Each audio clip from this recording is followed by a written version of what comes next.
Ladies and gentlemen, welcome to the channel, World of Wrestling, as you already know. Here today to discuss about AEW Dynamite, March 2nd, 2022 review. Gotta say, guys, the big announcement was made right away out of the gate. No waiting. Wasn't the main event segment or anything like that. It was the opener of the show.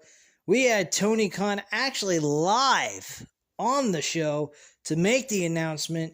No Tony Schiavone making the announcement or anything like that. We had the owner, Tony Khan, himself in the middle of the ring to make the official announcement that Ring of Honor has been bought out by AEW, with Tony Khan being the new owner of the company. And I don't know what that means. I don't know if Ring of Honor actually becomes AEW's version of NXT, where they have it as a developmental system to bring up new stars into the main roster and bring in new stars into the Ring of Honor training program as a developmental system, or they're legitimately their own identity, their own promotion. Now, if he's doing that, he may want to consider getting Ring of Honor on a major television deal. This could lead to another 2-hour show, and I got to admit, guys, or at least an hour show, another hour show, making it 4 hours worth of AEW content, with Ring of Honor being a AEW product at that point. It really leaves me to think, what is the point in even watching WWE? It seems like Tony Khan is trying everything possible to take up so much time that people can just make a choice on which side they want to go with, WWE or AEW. Because I'll tell you what, if you combine all the hours between WWE programming and AEW's programming that's being added on, once we know what Ring of Honor's whole purpose is, I don't know if maybe he just bought them out so he could have the ownership of their library to use it for future streaming, for a future streaming service. Excuse me, I'm a little tongue-tied here, I don't know why. Or just making it another promotion that he runs himself. Now, Dave Meltzer addressed this on his speculation on what the big announcement was, and he doesn't see the point in running two promotions at the same time unless he was using it to actually get the ownership of the Ring of Honor library, which he thinks would make a lot more sense than him actually running another promotion. I kind of agree with that, unless he's going to have someone take over that promotion, to run it for him and delegate it to someone else and give them the job. And based on how well they're doing it, they get to keep the job type of situation. That's what I would do. But this guy's spending a lot of money. I'm hoping he's making a lot of money in the process. I would imagine he is, because I'd hate to think he's just spending money like a crazy madman, but not making any money off of it. That would be kind of ridiculous. But if that's the case, great. I'm glad that he's making money and he's looking to venture out to another promotion so that he can help give the wrestling industry a place to go to besides just WWE, and have more room for guys that are not doing much on the AEW main roster because the roster is so full. This, to me, it personally is a great thing. Like I said before, I think Ring of Honor either gets a huge TV deal or they take Ring of Honor and put them on the YouTube channel for AEW and allow people to be able to view the Ring of Honor weekly televised shows on there. That way they can just go ahead and have a reason to compete over championship belts and actually feel relevant. And Dark would then not be Dark, and Elevation there would be no need for it anymore. Personally, I think the stars that are on Dark and Elevation can be utilized in this Ring of Honor type promotion so that they can go ahead and be able to have the ability to compete over championships and kind of feel like their own promotion and doing their own thing. That's the way I would see it. If they still want to use the Ring of Honor name as another promotion to help give other stars they can't put on the main roster an opportunity to actually do something. So, there you go. Another thing I wanted to mention, I noticed on Ring of Honor's webpage, Shane Strickland, formerly known as Isaiah Swerve Scott, is actually competing on the Ring of Honor Supercard show. Supercard of Honor. And I've heard that Shane Strickland has been signed to AEW as well. So that definitely tells you one thing. Ring of Honor was bought out by AEW. So there you go. After the introduction about that, Tony Khan announced that there is a rematch taking place between Christopher Daniels, who is a former Ring of Honor original and AEW original, that he faced Bryan Danielson in a one-on-one match in their very first show in Ring of Honor back in 2002. And he wanted these two to start the show off with the very first match to have Christopher Daniels to get his revenge over Bryan Danielson in their very first match they had in Ring of Honor back in the day. So that match took place. Very decent, entertaining, technical wrestling type of matchup. I enjoyed this match for what it was worth. And at the end of it, Bryan Danielson wins the match with the triangle choke maneuver and gets him to fall asleep. After the match is over, though, this gets very interesting. We have Bryan Danielson saying, back in Ring of Honor, we always started a match with a handshake, we ended the match with a handshake. And he shook his hand while he's laying down on the mat and held his hand, and he said, "But this ain't Ring of Honor, this is AEW, and I feel like kicking in some people's freaking heads." So he takes both of his hands, grabs both of his hands, and starts plunging his fucking foot into his face multiple times. And then Christopher Daniels gets kicked out of the ring, basically. Bryan Danielson then calls out Jon Moxley. And he says to Jon Moxley, "Come on, man, come on out here. I want to talk to you." Jon Moxley comes out, cuts a beautiful promo. He says, "Look, there's two different paths. I can go ahead and have you beat me and have me looking up at the lights. Or the other path is I get in this match and I beat the holy hell out of you with a fury that I've never had in my life before and beat the living hell out of you and end up being the winner of this match. I hope John Moxley wins, to be perfectly honest with you. And then he issues a challenge to him to say, why wait till Revolution? Let's fight now. Starts taking off his jacket, all the long sleeve shirt he had on, and he's looking him dead in the eyes, and then Bryan Danielson, like a traditional heel, walks out of the ring and walks away, posing while he walks up the ramp, and that was pretty much it. So that was that. Then we had the Casino Battle Royale Tag Team matchup. This was actually better than the other Battle Royale they had, because the last Battle Royale, they had everyone in the ring at one time. This one was a bit different. So we had the Young Bucks win this match. Top Flight was actually in this match. Darius came back from injury. Dante Martin was eliminated near the end of this whole thing. FTR was eliminated as well. And then we also had Matt Jackson, Nick Jackson eliminated in the match. Nick Jackson was the last person eliminated on the Young Bucks, and then Darius was eliminated to finish off the entire match. Matt Jackson eliminated him, and that was that.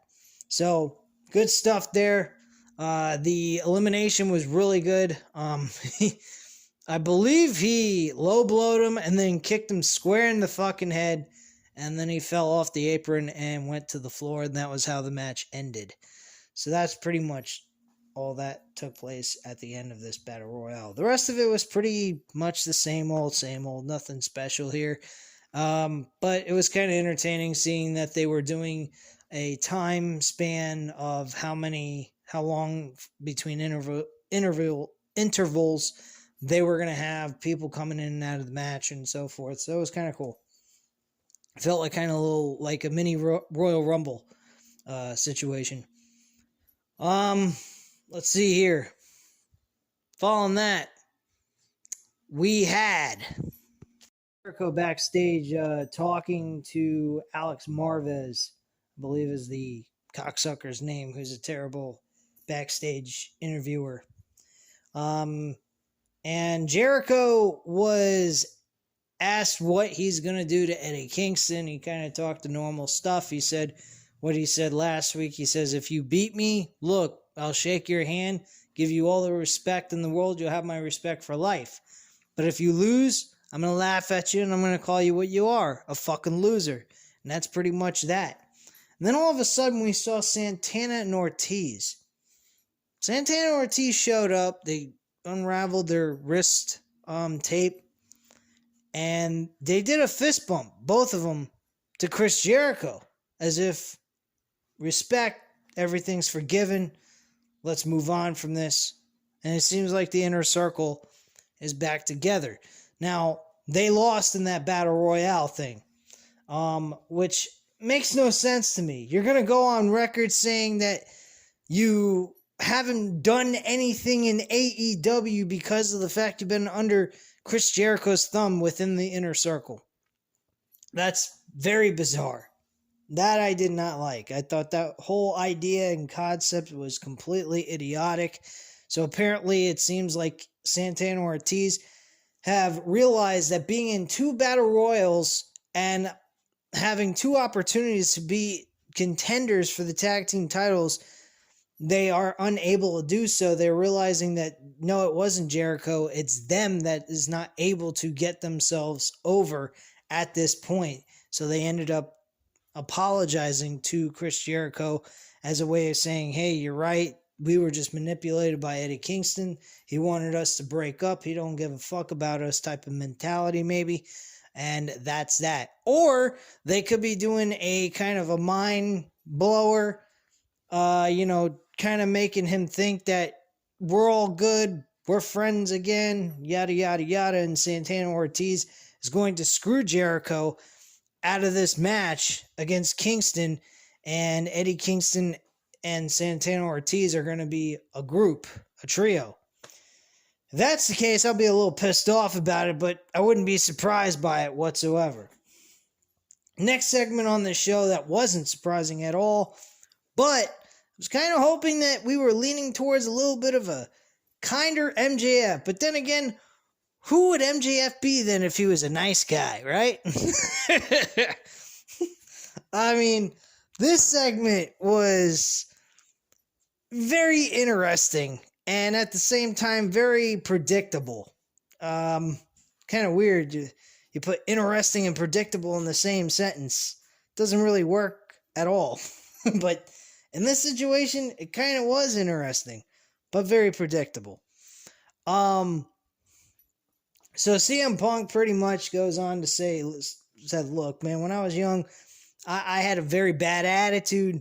I was an angry dude, and I didn't do very nice things to a lot of people that I worked with. He kind of went off directly from his WWE days, and this was when MJF and him were in the ring together. But beforehand, he said there were some things that MJF said to me last week that really touched me in a way, and I don't know, maybe as I'm getting older, I'm becoming a softie and so forth and so on. But he said he looked at himself in the mirror after he wiped some water on his face in the morning, looked in the mirror and asked himself, am I really the good guy in this story, or am I the asshole? And he says, I think I am the good guy, but at the same time, I got to give MJF the benefit of the doubt. He said, I might be, biting myself in the ass by doing this. Kind of paraphrasing what he said. It wasn't exact words, of course. But he's like, maybe I might be doing the wrong thing here, trusting MJF by any means at all.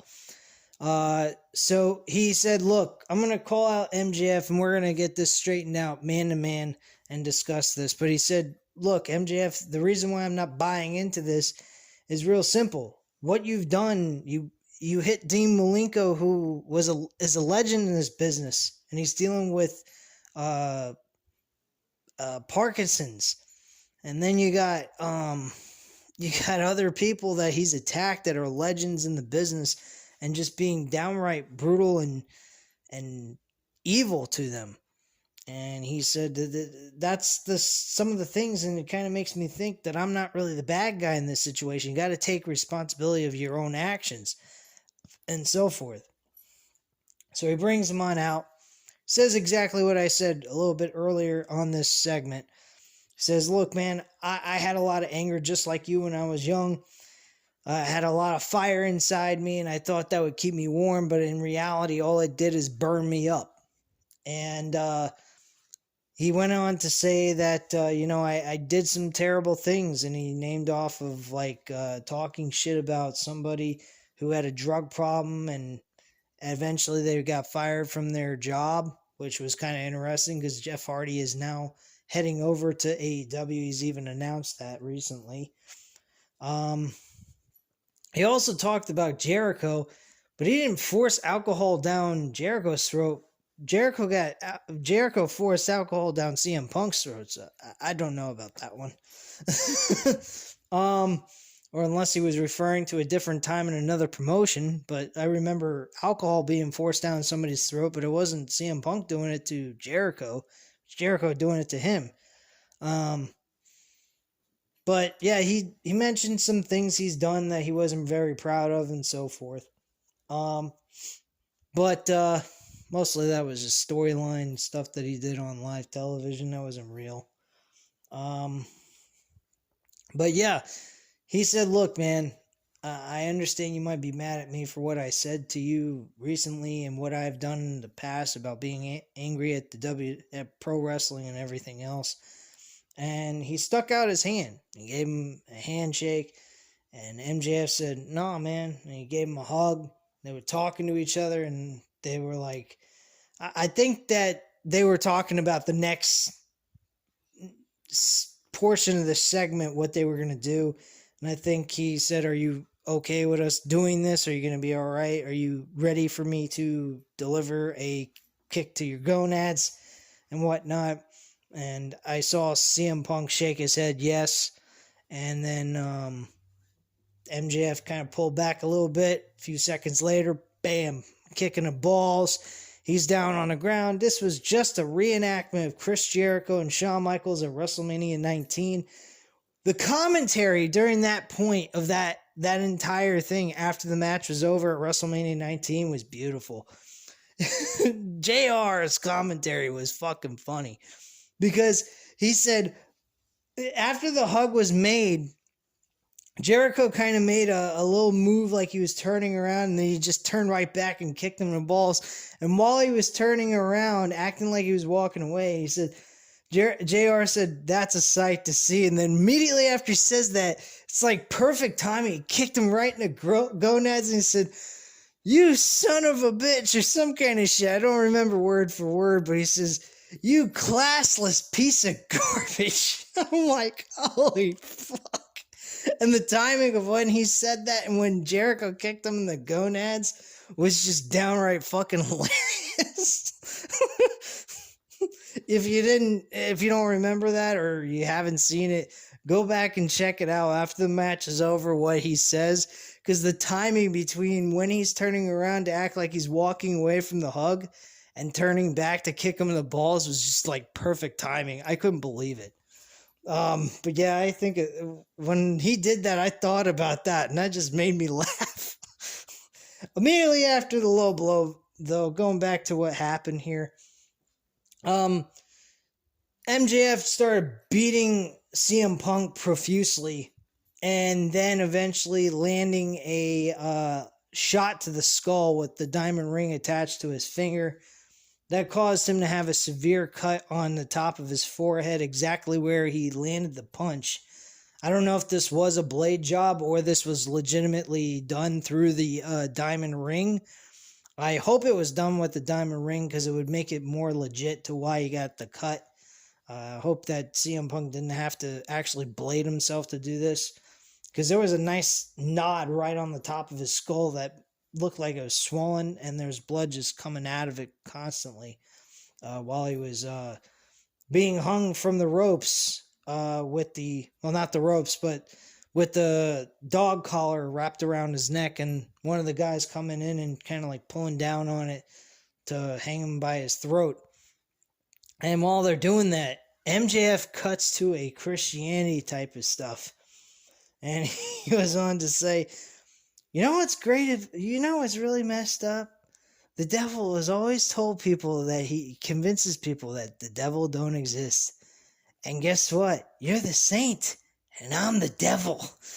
I'm like, that revolution, I'm going to destroy you, and all that kind of stuff. Like, I'm like, damn, man, holy shit. I got to admit, man, I'm going to go on record right now and say this. I think MJF is the best heel in the business today. I don't think there's anyone better than him. I think he's better than Roman Reigns even. Roman Reigns cannot be that conniving, and MJF can. He is as bad and as evil as it gets when it comes to being a heel. He's like Triple H in a new day and age, man. Triple H used to do shit like that. He was the ultimate bad guy, and I see a lot of Triple H in MJF. I really do. And he sometimes does it better than Triple H. I got to admit it. And he becomes world champion. I'm telling you, folks, he's going to be the new cerebral assassin.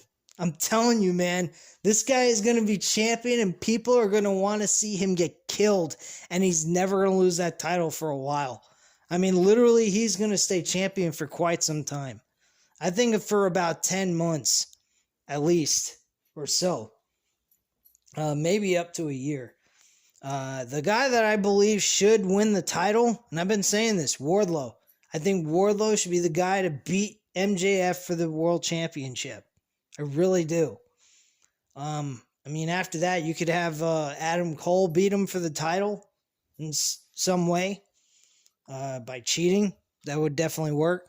He's a heel, so I mean, I would be totally fine with that if they decided to go that route. But yeah, Wardlow is the guy I would see being the person to take the title off of MJF, and I would rather keep the title on MJF for quite some time.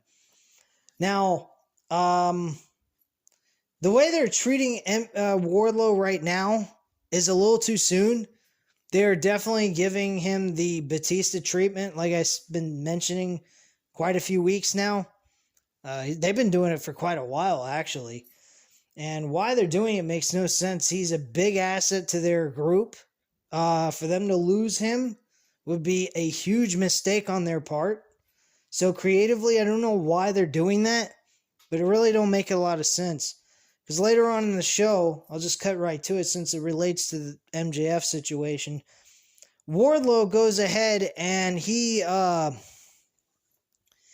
goes backstage with Shawn Spears, and he's talking to MJF because Shawn Spears asked for MJF to come over to talk to Wardlow.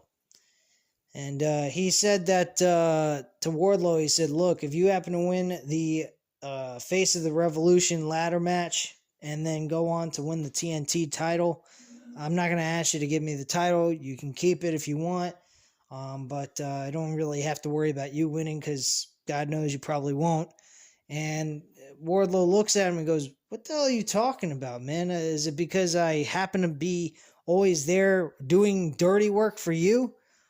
And he goes ahead and he starts laughing and he turns around, smacks him right across the face.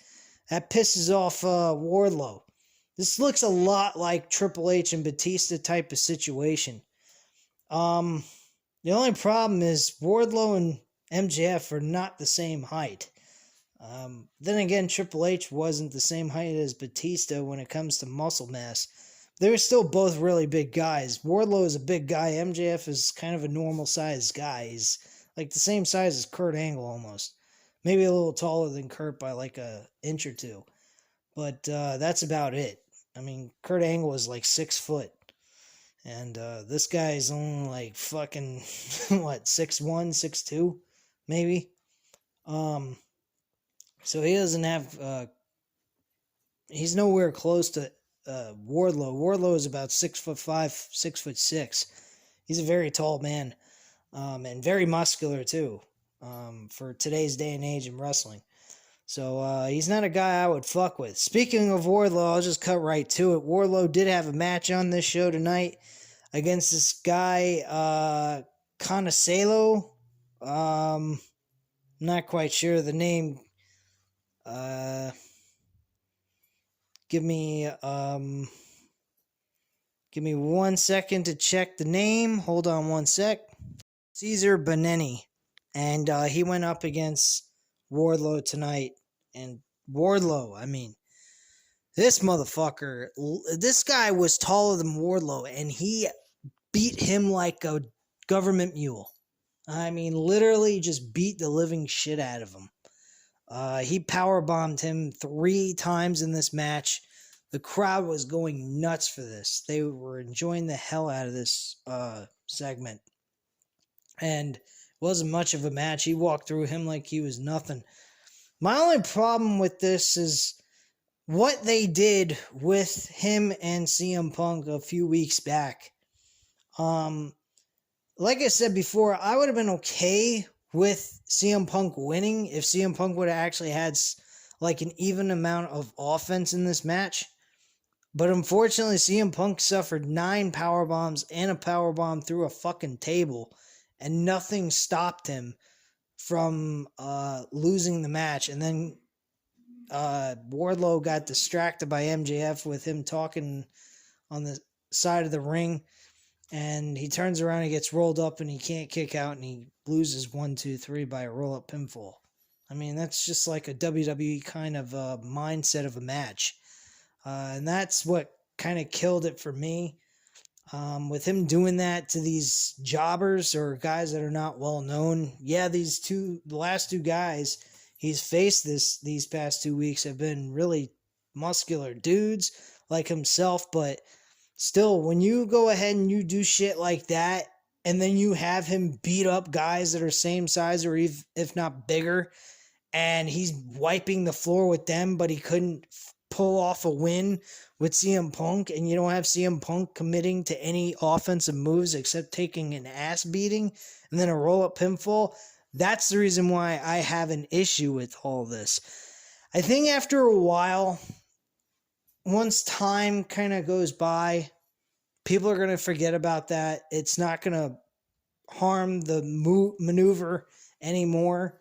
But right now, because it's still fresh, of a kind of a wound, you could say, it really kind of kills the excitement out of the power bomb, even though what he's doing is unbelievable. The guys he's lifting up and giving power bombs to is impressive as hell. So kudos to him, man. I wish that CM Punk match wouldn't have been such a buzz killer for me with that whole situation.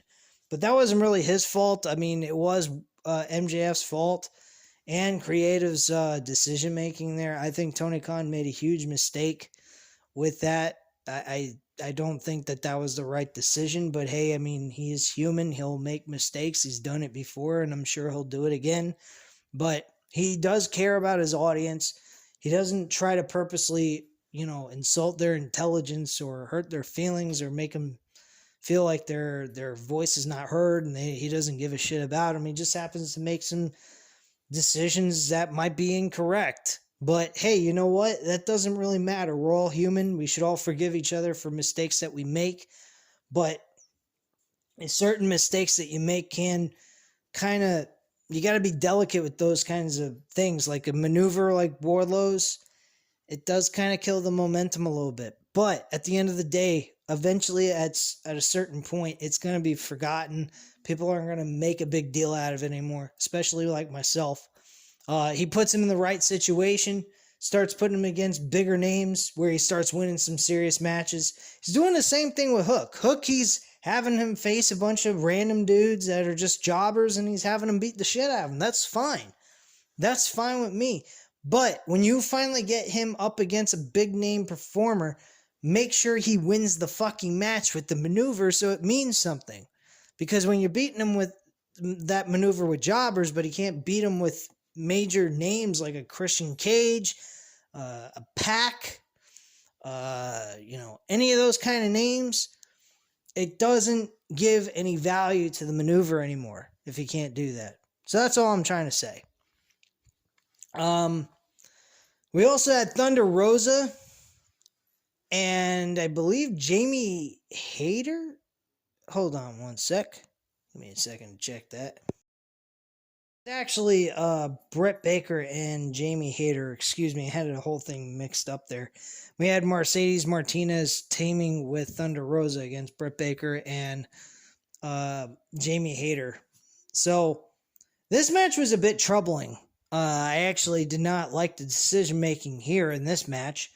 They had Thunder Rosa go over on Britt Baker in the matchup itself and have Britt Baker take a loss. I don't know what the fuck they were thinking here. I don't know why they made her take an L. I don't know why Jamie Hayter wasn't taking an L in this situation. Or Mercedes Martinez beating Jamie Hayter, but what?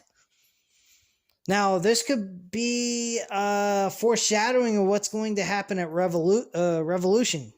We could be seeing Thunder Rosa losing to Britt Baker, which I've been saying that could happen, guys. I've told you this. I really think that this match will continue to Double or Nothing. And at that point, I think everybody will get what they want. They'll see her win. Thunder Rosa will win the AEW Women's Championship against Britt Baker, and that will be that. And then we'll move on to All Out for whoever is going to face Thunder Rosa for the Women's Championship. But yeah, that is pretty much that.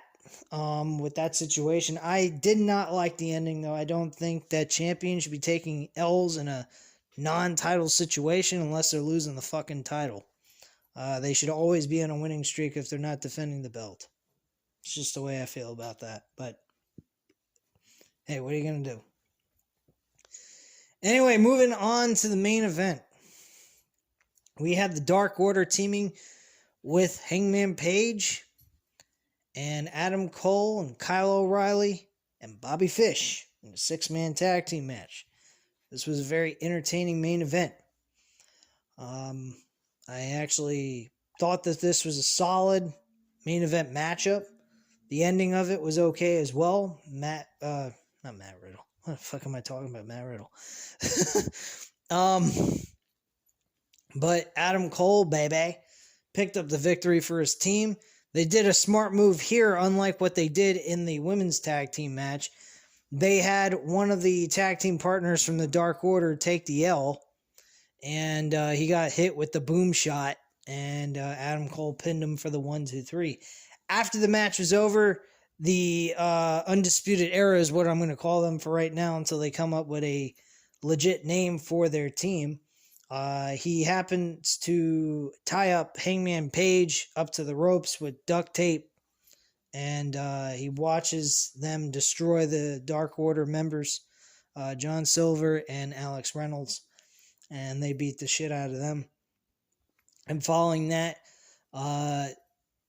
he talks some trash in front of Hangman Page's face while he's holding his world championship. Hangman Page hits him in the head with a headbutt, and then he, I believe, super kicks him in the face.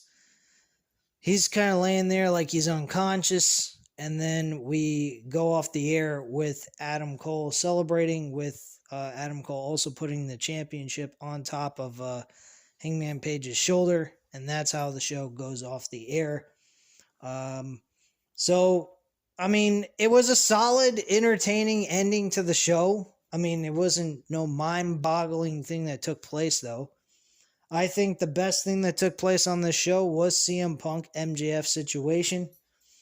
Jericho with Santana Ortiz was pretty interesting. Jon Moxley and Bryan Danielson was really good as well. I think those were Jon Moxley and Bryan Danielson, CM Punk, and MJF are the two best matches on this card. Following right behind is a dark horse with Jericho and Eddie Kingston. I think Eddie Kingston and Chris Jericho are going to kind of fall to the third or fourth best match on the card. Possibly Adam Cole and Hangman Page will top them. More than likely, I think they're going to be the third best match, possibly second, depending on how well Jon Moxley and Bryan Danielson gel together in this match. But I think the best match is going to take over this entire show and could possibly be the main event in my book, because it's the best story built into this entire pay-per-view is MJF and CM Punk in the dog collar match would be the best option to go with. But I know they're going to go old school traditional way, and that's going to be the world championship. That's totally fine. I'm not going to shit on them for doing that. I mean, it's a world championship. The world title should be treated as what it is, a world championship, the end-all, be-all reward that everybody should be shooting for. So why wouldn't that be the main event as well?